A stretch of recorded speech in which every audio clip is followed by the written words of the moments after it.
Hello दोस्तों, स्वागत है आप सभी का मालाकार स्टडी चैनल में। दोस्तों, हिंदी व्याकरण से संबंधित आज का हमारा टॉपिक है समास। दोस्तों, सभी प्रतियोगी परीक्षाओं में, चाहे वो सीजीपीएससी हो, सीजी व्यापम हो, सीजीटीईटी हो, सीटेट हो या फिर टीचर भर्ती से संबंधित कोई भी प्रतियोगी परीक्षा हो, यहाँ से प्रश्न आपको पूछ ही लिया जाता है। तो आज मैं समास के बारे में, ऐसे ट्रिक्स के बारे में आपको बताऊंगा जिसे पढ़कर आप कभी नहीं भूलेंगे। आपको आपके मन में समास के बारे में जो भी डाउट होगा सब क्लियर हो जाएगा। तो आइए वीडियो में अंत तक बने रहिए। शुरू करते हैं आज का टॉपिक समास। तो समास होता क्या है? समास का अर्थ होता है संक्षिप्त, है ना। ये क्या करता है? जिस तरह से संधि दो वर्णों का मेल होता है, तो समास जो है दो शब्दों का मेल होता है। और उसके संक्षिप्तीकरण, मतलब शब्दों के संक्षिप्तीकरण को ही समास कहते हैं। इसकी परिभाषा देख लेते हैं सिंपल तौर पर। जब दो या दो से अधिक पद अपनी विभक्तियों को छोड़कर आपस में मिलते हैं तो उनके संक्षिप्त मेल को समास कहते हैं, है ना।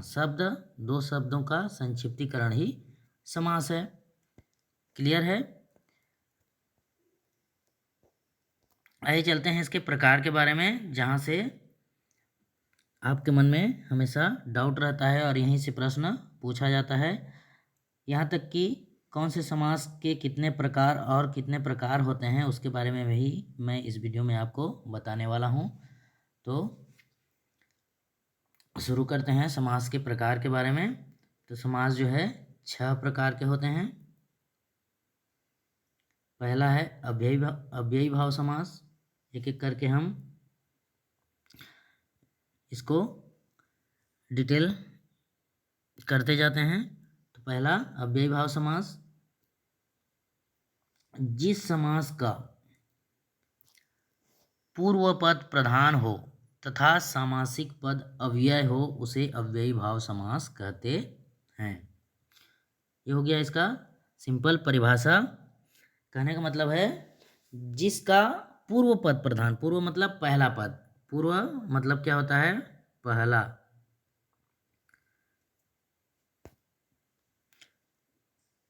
पहला पद प्रधान हो तथा सामासिक पद अव्यय हो। अव्यय, अब अव्यय किसे कहते हैं? वे शब्द जो कभी भी अपना रूप नहीं बदलते हैं, ऐसे शब्दों को अव्यय शब्द कहते हैं। जैसे आज, यहाँ, वहाँ, अभी, आ, हे, हो, अरे, यथा, ये सब, है ना। ये ऐसे शब्द जो कभी भी अपना रूप नहीं बदलते हैं, वे क्या कहलाते हैं? अव्यय कहलाते हैं। ठीक है। तो सामासिक पद क्या होना चाहिए? अव्यय होना चाहिए, है ना। सामासिक पद अव्यय हो, वहाँ पर क्या होगा? अव्ययी भाव समास होगा। यहाँ एक नोट लिखा है मैंने, एक ही शब्द 2 बार आए वहाँ भी अव्ययी भाव समास होता है। कहने का मतलब है जहाँ एक ही शब्द 2 बार आ जाए वहाँ भी अव्ययी भाव समास होता है। उदाहरण के माध्यम से मैं आपको बताऊंगा। तो आइए शुरू करते हैं। इसका उदाहरण देख लेते हैं। अनुकूल, अनुकूल मन के अनुसार, है ना। अनुकूल मतलब मन के अनुसार। अभ्यागत, अभी आगत, है ना। इसका पूर्व पद प्रधान हो, पूर्व मतलब पहला पद, पहला पद प्रधान हो और समासिक पद अव्यय हो, मतलब वही पद जो है, जैसे अभ्यागत, अभी, अभी पूर्व, अभी आगत, है ना। तो अभी जो है अपना रूप नहीं बदलता, तो ये क्या है? अव्यय शब्द है।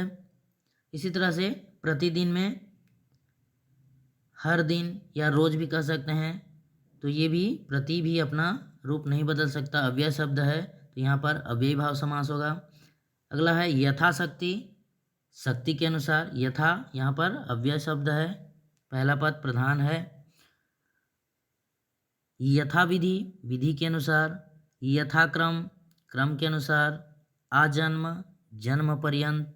आमरण, मरण तक। इस तरह से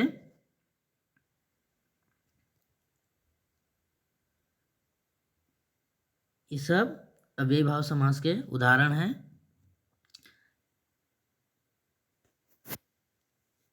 एक ही शब्द दो बार आए, वहाँ भी अव्ययी भाव समास होता है। इसके बारे में उदाहरण मैंने नहीं बताया है, तो यहाँ पर लिख लेते हैं। जैसे धीरे धीरे, धीरे धीरे, एक ही शब्द दो बार आए, वहाँ क्या होगा? अव्ययी भाव समास। जैसे हाथों हाथ, हाथों हाथ, यहाँ भी क्या होगा? अव्ययी भाव समास होगा। इस तरह से एक ही शब्द दो बार आए, वहाँ भी अव्ययी भाव समास होता है। क्लियर है? आपको अव्ययी भाव समास के बारे में और अधिक जानने की ज़रूरत नहीं है, बस इतना समझ गए मतलब आपको पहचान में आ जाएगा कि ये इसमें कौन सा समास है, अव्ययी भाव समास है। आगे बढ़ते हैं। दूसरा है तत्पुरुष समास। इसकी परिभाषा देख लेते हैं। तत्पुरुष समास का अंतिम पद प्रधान होता है। इसमें पहला पद संज्ञावाची या विशेष्य तथा दूसरा पद विशेषण होता है। अंतिम पद है ना, जिस तरह से अव्ययी भाव समास में क्या होता है? पहला पद प्रधान होता है, तो इसका तत्पुरुष समास में क्या होता है? अंतिम पद, दूसरा पद प्रधान होता है। और इसमें जो पहला पद होगा संज्ञावाची, मतलब कोई नाम हो सकता है ना, किसी व्यक्ति, वस्तु, स्थान या भाव के नाम को संज्ञा कहते हैं। संज्ञावाची का कहने का मतलब है संज्ञा शब्द हो सकता है या विशेष्य। विशेष्य मतलब जिसकी विशेषता बताई जाए उसे विशेष्य कहते हैं। और दूसरा पद क्या होगा? विशेषण होगा, उस पहले विशेष्य का विशेषता बताने वाला शब्द होगा। और इसकी पहचान भी है, ट्रिक यहाँ पर मैंने लिखा हुआ है, देख लीजिए। तत्पुरुष समास की पहचान क्या है? बीच में कारक चिन्ह छिपा होता है। मान लीजिए कोई उदाहरण दिया गया, उसके बीच में कारक चिन्ह छिपा होता है। कारक चिन्ह के बारे में मैंने आगे एक वीडियो बनाऊंगा। आप जानते भी होंगे कारक चिन्ह होता क्या है? कर्ता ने कर्म को, और यही जो है दोस्तों तत्पुरुष समास के भेद भी होते हैं, प्रकार होते हैं, जहाँ से प्रश्न पूछा जाता है। आइए उदाहरण के द्वारा समझते हैं। पहले कटफोड़वा है ना, मान लीजिए कटफोड़वा, कट मतलब काट, काट का अर्थ होता है लकड़ी, लकड़ी को, काट को फोड़ने वाला, लकड़ी को फोड़ने वाला। जल में मग्न है ना, जलमग्न, जल में मग्न, तो ये जो यहाँ पर को है, यहाँ पर में है, ये सब क्या है? कारक चिन्ह है ना। तो इसमें जलमग्न, इसमें कारक चिन्ह छिपा हुआ है। जब हम समास विग्रह करते हैं तो जल में मग्न होगा, तो ये कारक चिन्ह सामने आता है। इस तरह से इसका भेद भी जानते हैं। तत्पुरुष समास के 6 भेद होते हैं। तत्पुरुष समास के 6 भेद होते हैं। कौन कौन से? तो आप जो कारक चिन्ह पढ़ते हैं है ना, 8 प्रकार के कारक चिन्ह होते हैं, कारक होते हैं। तो उसमें पहला और 8वां मतलब अंतिम वाला कारक चिन्ह को छोड़कर बीच के जो 6 कारक होते हैं, वे सब तत्पुरुष समास के भेद होते हैं। कौन कौन से? जैसे कारक, कर्ता ने कर्म को, है ना, आपने पढ़ा ही होगा।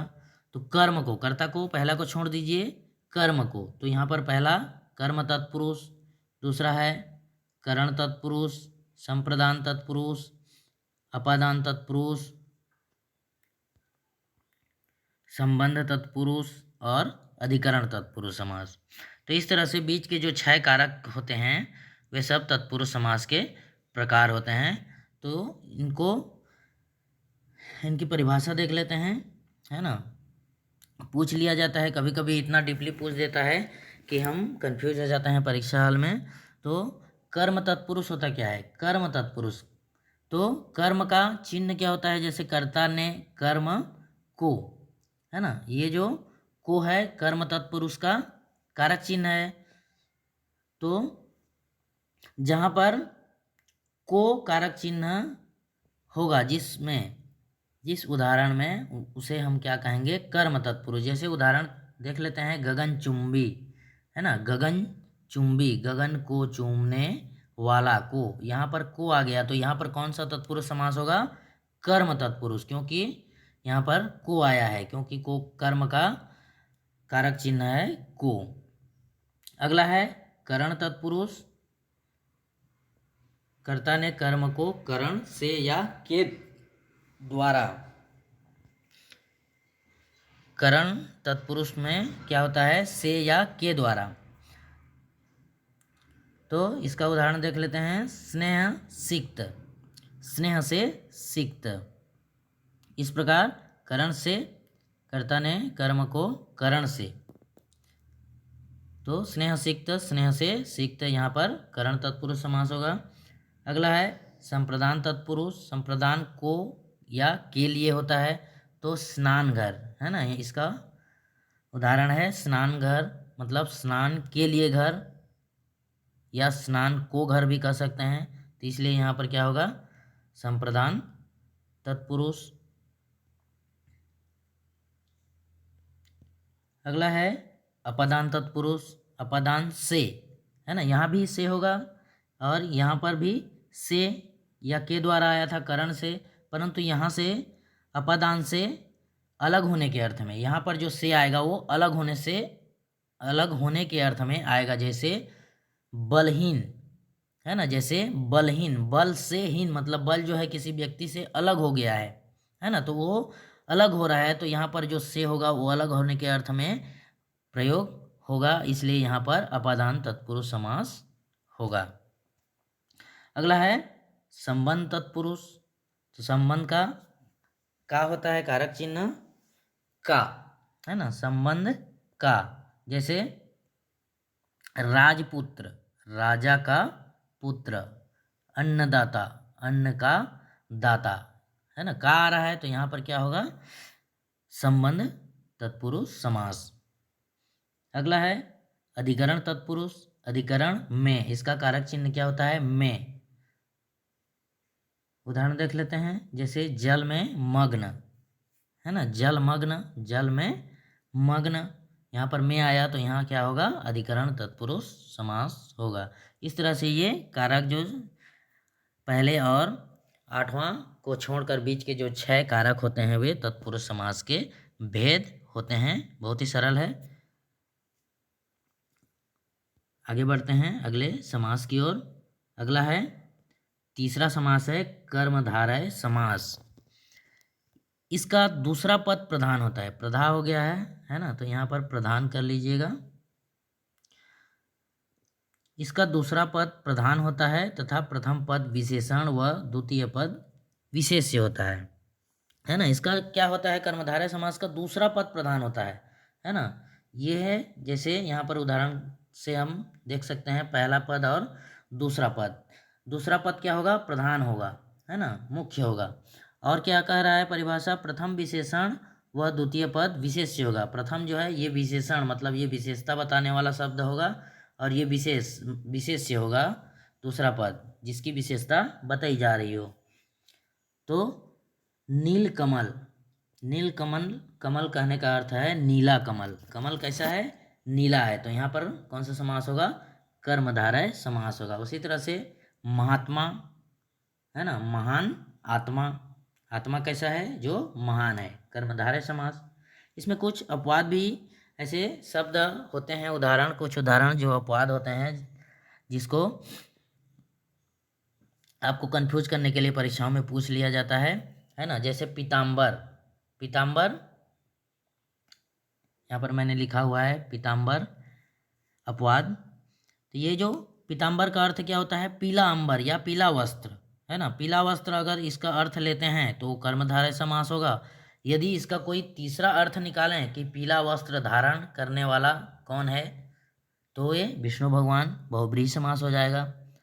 तो यदि आपके ऑप्शन में बहुब्रीहि समास, बहुब्रीहि नहीं है, तो आपका कर्मधारय ही होगा, अन्यथा बहुव्रीहि समास ही होगा। इतना ध्यान रखेंगे। क्लियर है? आगे बढ़ते हैं। चौथा है द्वंद्व समास। जिसके दोनों पद प्रधान होते हैं वह द्वंद्व समास होता है ना। जहाँ पर दोनों पद प्रधान हों, जिसके दोनों पद प्रधान हों, वहाँ पर क्या होगा? द्वंद्व समास होगा, है ना। इसकी पहचान क्या है ना। या तो बीच में योजक चिन्ह होगा या और छिपा होगा, है ना। और शब्द छिपा होगा और बीच में योजक चिन्ह होगा, तो आप समझ जाना कि वहाँ पर द्वंद्व समास होगा। इसके भी भेद होते हैं, द्वंद्व समास के भी 3 भेद होते हैं, आगे बताऊंगा मैं। पहले उदाहरण देख लेते हैं। माता पिता, है ना। देख लीजिए, पहचान सकते हैं बीच में क्या है? योजक चिन्ह है या और छिपा हुआ है माता और पिता, है ना। तो ये माता पिता, सुबह शाम, सुबह और शाम, दाल रोटी, दाल और रोटी, तो यहाँ पर क्या होगा? द्वंद्व समास होगा, क्योंकि इसका दोनों पद प्रधान होता है। अब चलते हैं इसके भेद के बारे में। द्वंद्व समास के 3 भेद होते हैं। कौन कौन से? इतरेत्तर द्वंद्व, समाहार द्वंद्व और एक्सेस द्वंद्व या वैकल्पिक द्वंद्व भी कहा जाता है। तो ये क्या होते हैं? कभी कभी इतना डीपली पूछ लिया जाता है कि इनके प्रकार के बारे में भी बता लिया जाता है कि इसमें कौन सा द्वंद्व समास है ना। तो इसलिए इनको डिटेल से जानना आवश्यक है।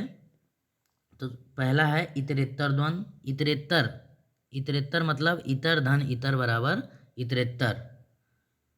और इसकी पहचान है ना, या परिभाषा भी कह सकते हैं, शब्द एक वचन में हो। मान लीजिए ऐसा उदाहरण या शब्द जिसके शब्द क्या हो? एक वचन में हो, वो क्या कहलाएगा? इतरेत्तर द्वंद्व समास कहलाएगा, है ना। जैसे गंगा यमुना, है ना। गंगा एक ही है, यमुना एक ही है, अलग अलग नदी हैं, तो ये एक एक वचन में होंगे।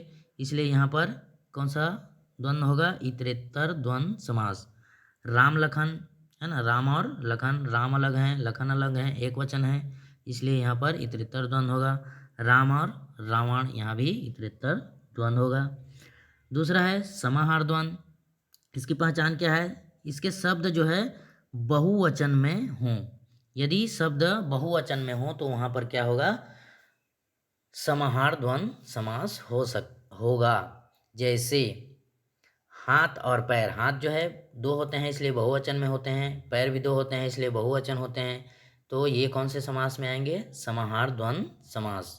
नख दंत, नख भी समूह में होते हैं, दांत भी समूह में होते हैं, इसलिए यहाँ नख दंत जो है समाहार द्वंद्व समास होगा। अगला है एक्सेस द्वंद्व या वैकल्पिक द्वंद्व भी कहा जाता है इसी को। इसकी पहचान क्या है? इसका पहचान है लगभग लिंग में अंतर होता है। लगभग लिंग में अंतर वाले शब्द आएंगे, ठीक है। लगभग लिंग में अंतर पाया जाता है ना। जैसे स्त्रीलिंग पुल्लिंग वाले इस तरह से अंतर पाया जाता है, वो सब क्या कहलाएंगे? एक्सेस या वैकल्पिक द्वंद्व समास कहलाएंगे। जैसे माता पिता, है ना। माता स्त्रीलिंग है, पिता पुल्लिंग है, तो माता पिता क्या होगा? एक्सेस द्वंद्व। भाई बहन, दिन रात आदि, है ना।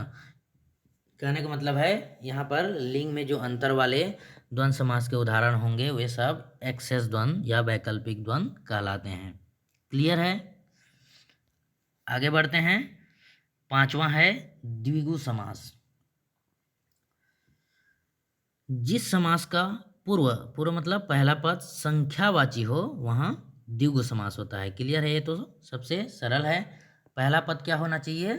संख्यावाची होना चाहिए, है ना। संख्या मतलब 1 2 3 4 इस तरह के जिस पद में, जिस शब्द में संख्या का बोध हो, पहला पद संख्यावाची हो, वहाँ पर क्या होगा? द्विगु समास होगा।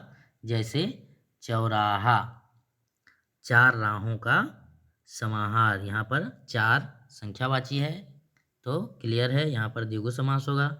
पंचवटी, 5 वटों का समाहार, है ना, 5 आ गया। त्रिभुवन, 3 भुवनों का समाहार, है ना, 3 आ गया। तो इस तरह से जहाँ पर संख्या संख्यावाची हो पहला पद, वहाँ पर क्या होगा, द्विगु समास होगा। इसमें भी कुछ अपवाद हैं, देख सकते हैं, जैसे त्रिनेत्र है ना, पंचानन, त्रिनेत्र, पंचानन, पंचमुखी। कहने का मतलब है यहाँ पर भी संख्यावाची है पहला पद, परंतु इसका अगर कोई तीसरा अर्थ निकले तो उस वह क्या हो सकता है, बहुब्रीहि समास हो जाएगा। यदि आपको परीक्षा में ऑप्शन बहुब्रीहि समास है तो आपको बहुब्रीहि उत्तर लेना है, और यदि बहुब्रीहि समास ऑप्शन में नहीं है तो आपको द्विगु समास लेना है। जैसे त्रिनेत्र मतलब 3 नेत्रों का समूह है ना, तो त्रिनेत्र किसे कहते हैं, शिव भगवान को। पंचानन, पंचानन किसे कहते हैं, 5 हैं आनंद जिसके 5 मुख वाले, है ना। उसी तरह से पंचमुखी है ना, पंचमुखी 5 हैं मुख जिसके, हनुमान जी। इस तरह से मतलब कोई तीसरा अर्थ अगर निकले उसका तो कौन सा होगा, बहुब्रीहि समास होगा, अन्यथा द्विगु समास। आप वहाँ पर ऑप्शन देख के ही उत्तर पहचानेंगे। क्लियर है। अब है आपका 6वां बहुब्रीहि समास। इसमें कोई पद प्रधान नहीं होता है ना। सभी समासों में हमने देखा कि किसी का पहला पद प्रधान है, किसी का दूसरा पद प्रधान है ना। तो बहुब्रीहि समास ऐसा समास है जिसका कोई भी पद प्रधान नहीं होता, अर्थात जहाँ 2 शब्द मिलकर किसी तीसरे शब्द का अर्थ बताते हैं, है ना। 2 शब्द मिलकर किसी तीसरे व्यक्ति के बारे में बोध कराते हों, ज्ञान कराते हों, या उसके बारे में अर्थ बताते हों, तो वहाँ पर क्या होगा, बहुब्रीहि समास होगा। जैसे लंबोदर, लंबा है उदर जिसका, अर्थात गणेश जी, है ना। लंबा है उदर जिसका, उदर मतलब पेट, लंबा उदर किसका किसका होता है, गणेश जी का, है ना। तो यहाँ पर लंबोदर कहने का मतलब है कोई तीसरा व्यक्ति है जिसके बारे में कहा जा रहा है ना। लंबा है ना उदर, ना लंबा के बारे में कहा गया है ना उधर के बारे में कहा गया है, दोनों मिलकर कोई तीसरा अर्थ प्रकट करें तो उसको क्या कहेंगे हम, बहुब्रीहि समास। तो यहाँ पर लंबोदर, लंबा है उधर जिसका, अर्थात गणेश जी। चतुरानन, 4 हैं आनंद जिसके, अर्थात ब्रह्मा जी। दशानन, 10 हैं आनंद जिसके, अर्थात रावण। वीणापाणी, वीणा है हाथ में जिसके या कर में जिसके, अर्थात किसके हाथ में वीणा रहती है, सरस्वती माता की, है ना। तो इस तरह से आप पहचान सकते हैं बहुब्रीहि समास, सरल है ना। ये जो त्रिनेत्र या त्रिलोचन है ना, किसे कहते हैं, 3 हैं नेत्र जिसके या 3 हैं लोचन जिसके, किनके होते हैं, शिव जी। इस तरह से बहुब्रीहि समास में क्या होता है, कोई तीसरे व्यक्ति का बोध होता है, वहाँ बहुब्रीहि समास होता है। तो आशा है दोस्तों आपको वीडियो पसंद आया होगा, है ना। समास के बारे में आपके मन में और कोई भी डाउट या कोई भी कन्फ्यूज़न नहीं बचा है, इस वीडियो में पूरा आप का डाउट क्लियर हो गया होगा। तो आशा करता हूँ वीडियो आपको पसंद आया होगा। अगर वीडियो पसंद आया है तो लाइक एवं शेयर ज़रूर करें, और सब्सक्राइब करके बेल आइकन को प्रेस करना ना भूलें, ताकि हमारा अगले वीडियो का नोटिफिकेशन आपके मोबाइल पर पहुंचता रहे। जय हिंद।